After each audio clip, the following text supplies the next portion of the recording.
Uh, Hello guys, welcome back to my channel. So, my friend just sent me a WhatsApp. Okay. Why are you still using Android? Yep, we are asking why are you still using Android. So for today's video, I'm gonna break down why everyone's talking about Apple and why is the only option do you have.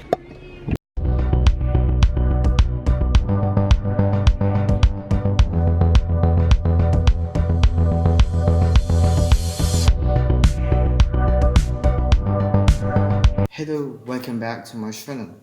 Before that, hi, I'm starting a new channel which is called Tech Earth Day. TECH/Earth Day. Initially from Tech Thursday, I skip it the tech third part into tech. So I'm gonna break down what make people use iPhone and why does it have to be iPhone. First, the approach.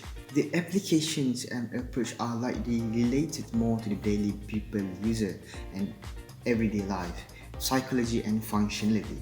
I believe nowadays the technology has improvised over time so much, focusing on the efficiency, and that bring to the interface on Apple's and influence the simplicity and the minimalism of the experience. As an example of the face of the Apple, the buttery smoothness of the operating system, which is called iOS, stand for iPhone Operating System, is super easy to use, and the system integrations and the connectivity with it program to the best in terms of the speed, the smooth, and stability. I think which is compatible with someone who doesn't want to care that much regarding what their phones are using and the system they are using. As you know, there's a ton of different operating system which is sometimes a little bit confusing and quite problematic for me and personally and most of the people. And yeah, for iOS, I could say it is one of the best operating systems in the market right now. Also, if the person that using iPhone is around 50s, or you can call them boomer, or different kind of age, it's still easy for them to use because of the brilliant branding of Apple. People keep acknowledging them and how good their product is. Basically, what you need to do is pick it up, turn it on, touch the app to open. That's it. From that point of view, it brings to the number 2, hardware and software comparison.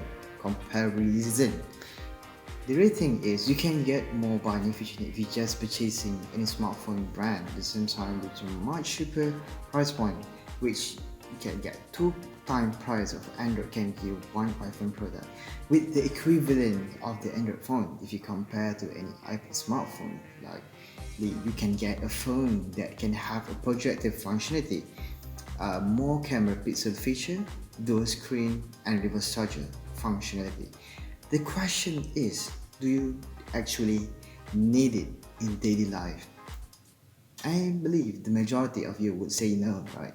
I mean, with the current device such as power bank, if we consider reverse charger is an important function for current smartphones, over time the power bank company always keep emphasizing the product, which certainly with the new improvisation, you need to charge for only 90 minutes for only 10,000 mAh battery. That's super fast. Yeah, others like Face ID, which securely locks you into the phone using a 3D scan of your face via a true depth sensor. Others company have attempted to copy the iPhones or to copy the Face ID of the phone, but none of them have succeeded reach into the level of iPhone deep sensor. Other than that is Animoji and Memoji are other example of Apple hardware and software working seamlessly together. Samsung equivalent AR emoji, if you know, seems like in half-baked efforts by comparisons. Third, the OS and the apps. Updates are this going to hurt a little bit Android fanboys, as February 2019, a whopping 83% of all iOS devices introduced in the last 4 years were using iOS well. According to Apple, Google hasn't even published adoption rate number for the latest Android Pie as April 2019, and it took about a year for the older Android Oreo to get just 90% penetrations. The problem is this: with the exception of pure Android phones like the Pixel 3, the Samsung and the LG, all other Android smartphones will have to jump through more hoops to bring you to the latest version of the Google iOS. Plus, phone makers typically drag their feet on the updating older phones. The system is getting better, but not fast enough. If you own a compatible iPhone, you can update to the latest version of iOS on the day it releases, or close it to it depending on how Apple serves a stand on the strength. If we look on the app that now that both iOS and Android have millions of apps in their stores, the arms race is over, right? Not really. The iPhone is still favored by developers as the launch platform of choice for the hottest new apps. The Google Play store is like kind of Netflix, right? It gets the hits, but usually after they see their first run on iOS. A prime example is Fortnite.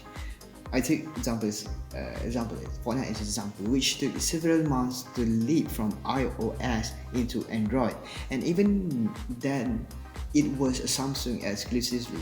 As part of the iPhone goes to its design, the design language, the most satisfying premium feeling user. From one point of perspective, the user feels into with the premium slick certainly how iPhone is, and the material used to create an Apple phone. The designer of Apple succeeded in expressing the premium language of design, which makes the iPhone user want to use the Apple and like to own one and experience using the iPhone. We were talking about the iPhone 11 and iPhone 11 Pro, including the previous iPhone, although most of them said it was by the bubble tea, because bubble tea is a thing in 2019. In my opinion, iPhone 5s with the square edge is one of the best design of iPhone that do can come out. I have seen the branded of iPhone 12 leaked in the web, a lot in the news, but it is just a concept.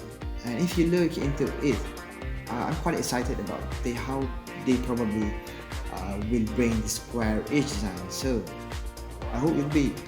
It seems that doesn't bother that much, although you can get a phone with the smallest bezel and the biggest screen display ratio like any other smartphone.